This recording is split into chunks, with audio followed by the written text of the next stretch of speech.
A vanishing act, the disappearance of Matthew Johnson. The quaint town of Eagle Mountain, Utah, stood as a silent witness to a mystery that would haunt its residents for years to come. A chilling tale unfolded, one of love, betrayal, and a disappearance that shook the community to its core. The serene streets and friendly faces masked a dark secret. Matthew Johnson, a young National Guardsman, vanished without a trace. His disappearance left a void that no one could fill. The only clue? His estranged wife, Jennifer Gledhill. Their relationship had been strained, and whispers of their arguments had become the talk of the town. Matthew was known for his dedication to service and his kind heart. He was a man who wore his uniform with pride and carried himself with honor.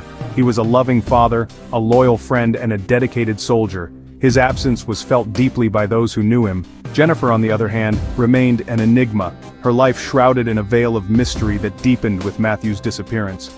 Her actions and words were scrutinized by everyone.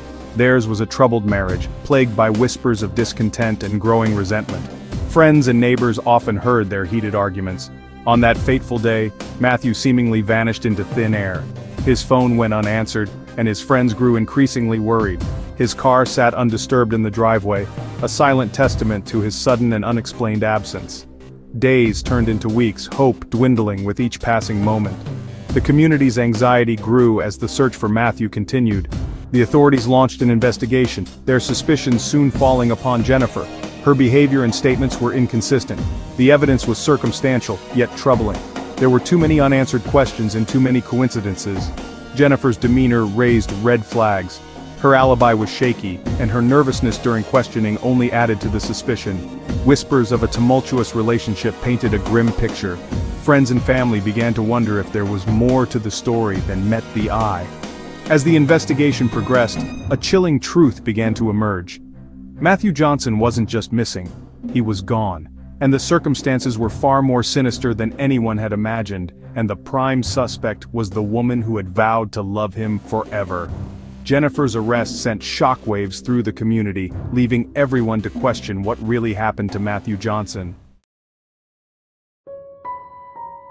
Troubled waters, the fractured marriage of Matthew and Jennifer. Matthew and Jennifer's relationship was a whirlwind romance. They met at a local event, Matthew's charm instantly captivating Jennifer. Their connection was undeniable, their chemistry electric.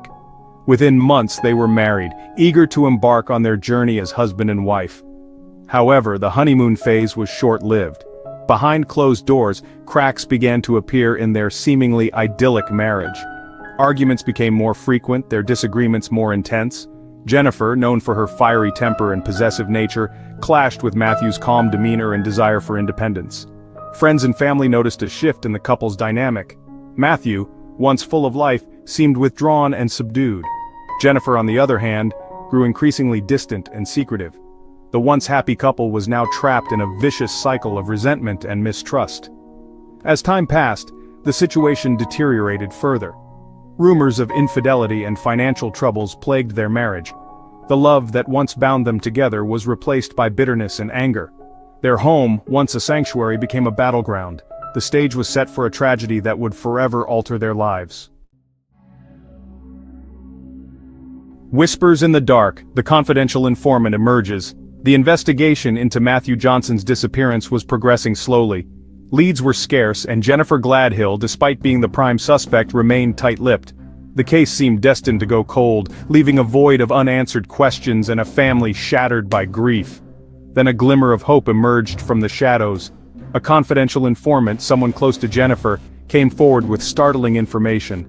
They claimed to possess knowledge of Jennifer's involvement in Matthew's disappearance.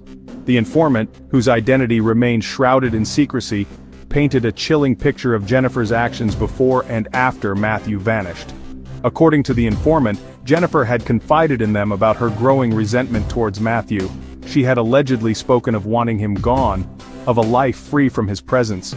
This revelation sent shockwaves through the investigation, breathing new life into the case. The informant also provided details about Jennifer's suspicious behavior in the days following Matthew's disappearance. She had allegedly made efforts to dispose of evidence, cleaning the house meticulously, and getting rid of Matthew's belongings. This information, though circumstantial, strengthened the authorities' suspicions about Jennifer's involvement.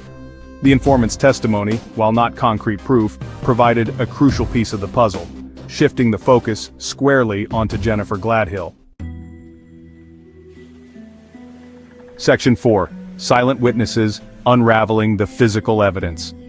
The investigation into Matthew Johnson's disappearance was a complex tapestry woven with threads of circumstantial evidence. Each piece of evidence, no matter how small, was a crucial part of the puzzle that investigators were determined to solve. While no body had been found, the physical evidence discovered at Matthew's residence hinted at a sinister turn of events. The house, once a place of comfort, now stood as a silent witness to the unfolding mystery. Forensic teams meticulously combed through the house, searching for any trace of Matthew's presence or any indication of foul play. Every corner, every crevice was examined with precision, as the team sought to uncover the truth hidden within the walls. Their efforts were not in vain. The meticulous search yielded significant findings that would prove crucial to the investigation. Traces of blood, later confirmed to be a DNA match to Matthew, were discovered in the master bedroom. This discovery was a pivotal moment, providing a tangible link to Matthew amidst the uncertainty. The discovery sent chills down the spines of seasoned investigators. The presence of blood in such a personal space suggested a violent encounter, raising more questions than answers. Further examination of the house revealed signs of a struggle. The disarray spoke volumes, hinting at a confrontation that had escalated beyond control. Furniture was overturned and a broken picture frame lay shattered on the floor. These signs of chaos painted a vivid picture of the events that had transpired. It was as if a violent confrontation had taken place, leaving behind an eerie silence. The once lively home now felt like a scene from a nightmare. Adding to the growing suspicion was the discovery of cleaning supplies seemingly used in a frantic attempt to erase any evidence of a crime. The presence of these items suggested a desperate effort to cover up what had happened. The scent of bleach lingered in the air, a haunting reminder of a desperate attempt to conceal the truth. This lingering odor was a silent testament to the lengths someone had gone to hide their actions. The physical evidence, though fragmented, painted a grim picture. Each piece, when put together, told a story of violence and concealment. It was becoming increasingly clear that Matthew Johnson had met with foul play within the walls of his own home. The evidence was mounting, pointing towards a tragic end. The question that haunted investigators was, where was his body? Despite the mounting evidence, the absence of Matthew's body left a void in the investigation, a crucial piece of the puzzle that remained elusive. Section 5. The Shadow of a Doubt, Prosecuting Without a Body. The investigation into Matthew Johnson's disappearance had reached a critical juncture. The community was on edge and the pressure on law enforcement was immense. Every lead was pursued with relentless determination, but the case seemed to grow colder with each passing day. All signs pointed towards foul play, with Jennifer Gledhill as the prime suspect. Her behavior had been erratic and her alibi was shaky at best. Friends and family of Matthew were desperate for answers and Jennifer's actions only fueled their suspicions. Yet the absence of one crucial piece of evidence cast a long shadow over the case: Matthew's body. Without it, the prosecution faced a monumental challenge. The lack of a body meant that there was no definitive proof of death, making it difficult to convince a jury of murder beyond a reasonable doubt. Prosecuting a murder case without a body is a daunting task, fraught with legal challenges. The defense would undoubtedly exploit this weakness, arguing that without a body there could be no certainty of a crime. The prosecution had to build a case that was airtight, relying heavily on circumstantial evidence. The cornerstone of any murder conviction is proving that a death occurred. This fundamental requirement posed a significant hurdle. The prosecution needed to demonstrate that Matthew was indeed dead, and that Jennifer was responsible for his demise. Without a body, the prosecution faces an uphill battle, relying on circumstantial evidence to establish their case. They had to piece together a narrative from fragments of evidence, each one adding to the overall picture of what happened to Matthew. The prosecution team, however, remained undeterred. They were resolute in their belief that justice must be served. They meticulously reviewed every detail, every piece of evidence, and every witness statement, determined to build a compelling case. They believed that the circumstantial evidence, coupled with Jennifer's suspicious behavior and the incriminating testimony of the confidential informant, was strong enough to secure a conviction. The informant's testimony was particularly damning, suggesting that Jennifer had both motive and opportunity. They argued that the blood evidence, signs of a struggle, and Jennifer's attempts to conceal evidence pointed towards murder. The blood found at the scene matched Matthew's DNA, and the signs of a violent altercation were undeniable.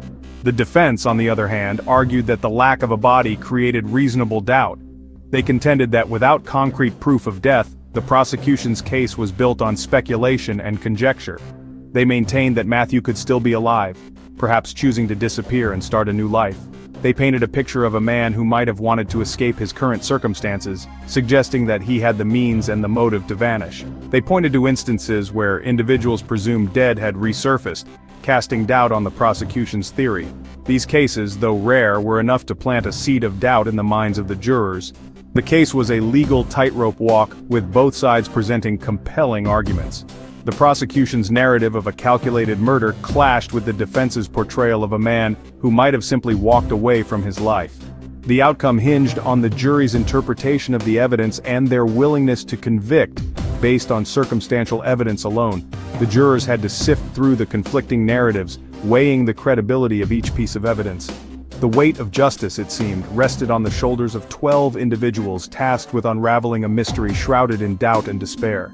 Their decision would not only determine Jennifer's fate, but also bring closure to a community haunted by unanswered questions.